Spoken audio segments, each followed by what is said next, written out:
everybody, welcome to my soapy kitchen. Today we are making a Halloween treat. Now every year I seem to be making a bloody finger video, so today will be no different. And I thought it would be fun to use these witch fingers this year. This is a fun little thing. And we'll do a demo at the end because it's just so cool. So you can make these with any Halloween prop. They are super fun.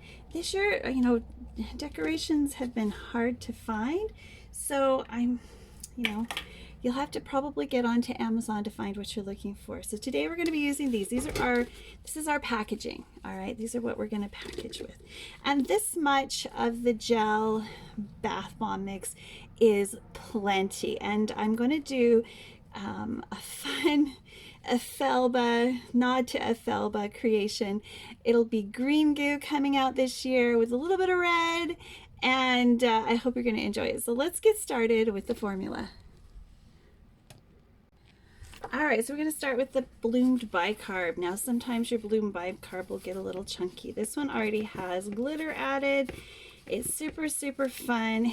If you want the recipe for this one, of course it'll be available on my Patreon if you become a member there.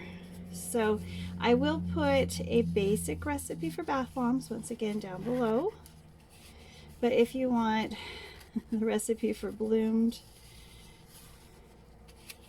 oh, this is pretty sparkle dust, you can check it out there.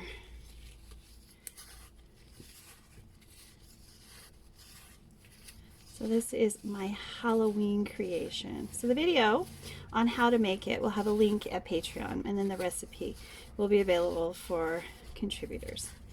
So the reason I've decided to go with Patreon and Etsy for selling my recipes is so I can create, guys. I need to be able to buy ingredients, and this is my favorite thing to do, is create. All right, so there we have our powdered bicarb, starches, glitter, and colorant. Now I'm using water dispersible dyes from Fizzberry this time. I use them from all over the place. I believe this is a new biodegradable glitter that I'm trying out. I don't use a lot of glitter, but this white glitter is my favorite. It's just gorgeous. It's just gorgeous. So let me get the next ingredient. I don't have to go anywhere. All right, so the next ingredient, if we're still rolling, is sodium alginate. We'll just go ahead and add that. Now, why we're adding the sodium alginate is to make this goopy and ooky. Goopy and ooky is good. And it's going to be really soothing on the skin. So we'll just go ahead and add that. So this is where I got my sodium alginate. It's a gelling agent, a thickener, emulsifier. If you want to eat it, it can be an appetite suppressant, and it helps with spherification. It's just a super cool chemical, and it's naturally sourced from seaweed. From seaweed, isn't that cool? All right, so along with that, I thought it would be fun to get the Snow White fungus extract in there because it is the fall. So we're going to add some of that with our liquid phase, but just hold on. It's coming. It's a-coming. Right. So set this aside and get us another container for our liquids.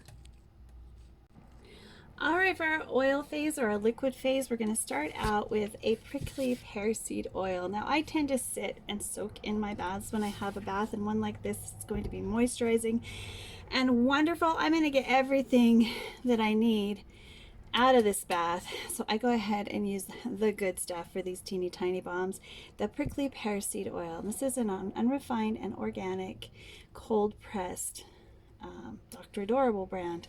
So I've got a lot of this to use. This is probably going to go in my fridge, so it'll last a long time. I love Love this stuff. Now for the fragrance, I've chosen pumpkin cornbread, which is really fun.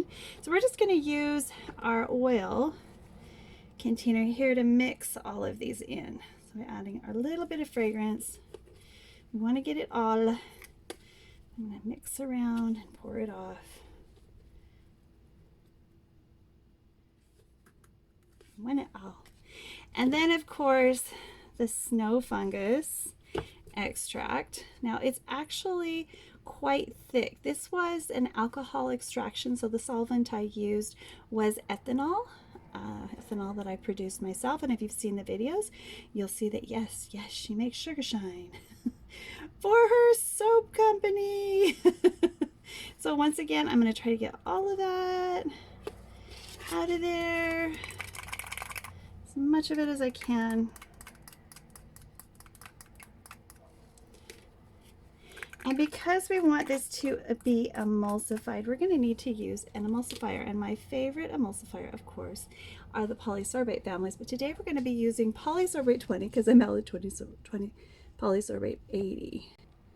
Now, polysorbate 20 is commonly used to emulsify essential oils and oil-soluble fragrance oils. And this one you use by mixing 2 parts of polysorbate 20 to 1 part essential oils or fragrance oils. So you need a lot more of the polysorbate 20 than you need of the polysorbate 80. So I'll just measure this out.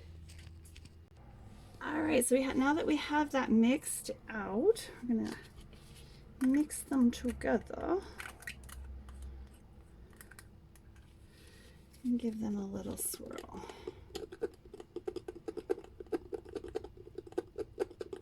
Now you can use your teeny tiny blender if you want to. I'm just choosing not to because these are all fairly liquid oils and they should mix quite easily.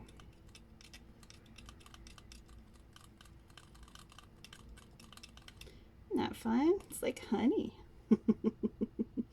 Kind of goopy honey. See how it changed the texture of the oils? Wonderful stuff. So now when you use this, it'll be like, instead of being like an oil slick, it'll be more like a lotion, which is so much more fun, don't you think? Alrighty, so let's get our bath bomb mix back in here. That is nice and strong.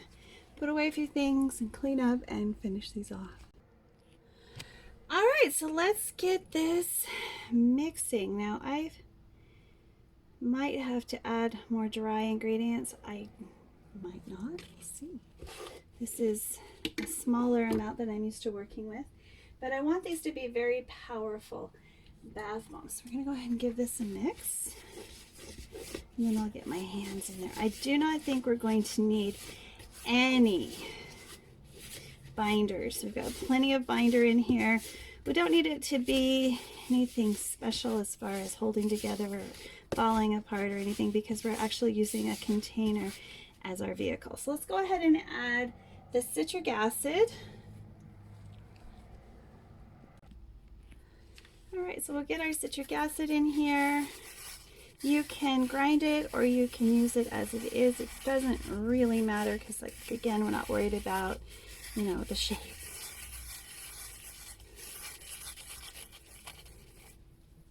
Now, a good basic bath bomb recipe is basically 2, 2, 1.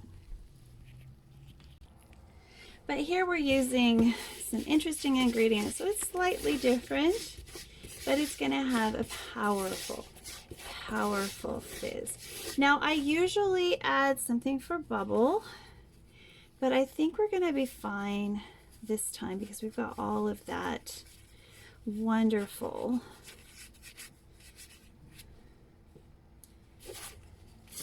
polysorbate 20 in there, and so it's going to give us a nice little lotiony top anyway. So let's get these guys going. Now, to sanitize these, I use a one-step. It's used in the wine industry for doing bottles, and it works really, really well. So I'm just going to use my little spoon to push it in nice and tight and pack these bath bombs in.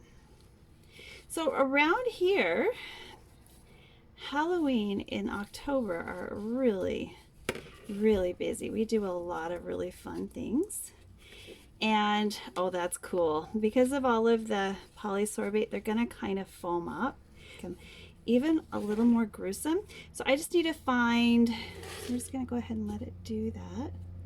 Let you watch that. But I need to find a container. All right, so if you don't want oozing witchy fingers like this, because that's kind of the whole point of this particular formulation, use, instead of a polysorbate, use SLSA. It will provide a little bit of emulsification, but this is better. This is so much better. I hope they all do it equally, but who can tell? See. These will also make a light and airy in bed with the leftovers. So super fun, super cute. Your kids will love it. You can pack it in with a spoon or just with your fingers like I'm doing here. I'll show you. Just packing it in with my hands and then letting it go. Packing it in nice and tight.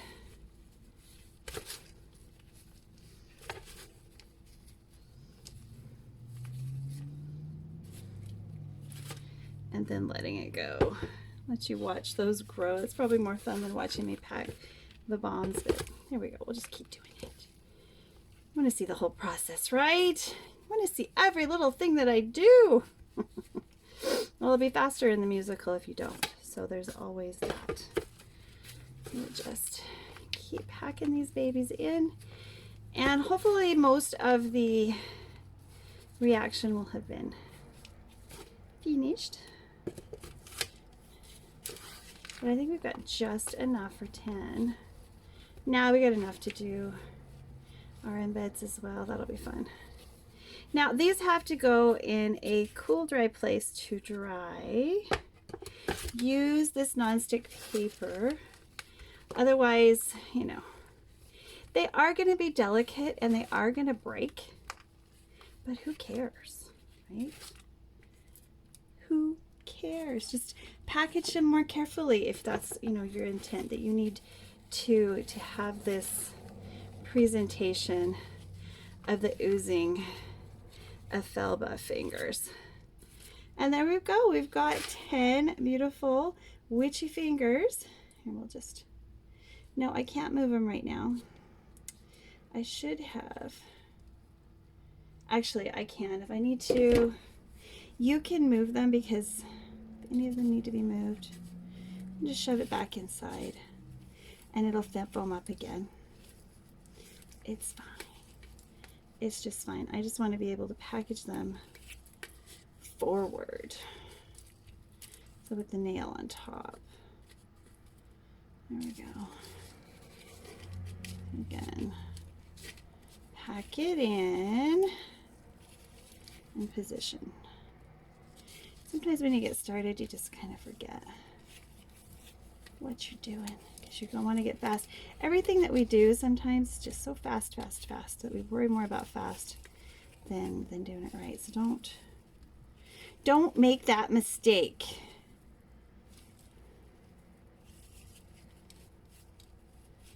Okay. So these are very gruesome and very much fun. And I hope you enjoyed this. I hope you have a wonderful Halloween.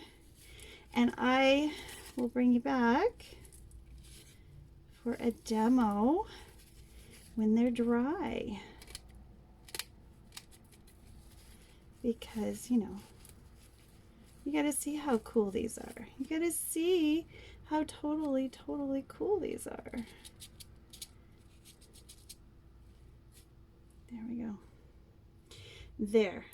All right, so here are our witchy fingers. They are nice and sturdy, so you don't have to worry about them falling apart. I even managed to shrink wrap a few to show you presentation ideas. They're not super delicate. You can ship them. It'll be fine. See? All right. Happy Halloween, and I hope you enjoyed this little witchy finger oozy goozies. And we'll see you next time. Bye for now.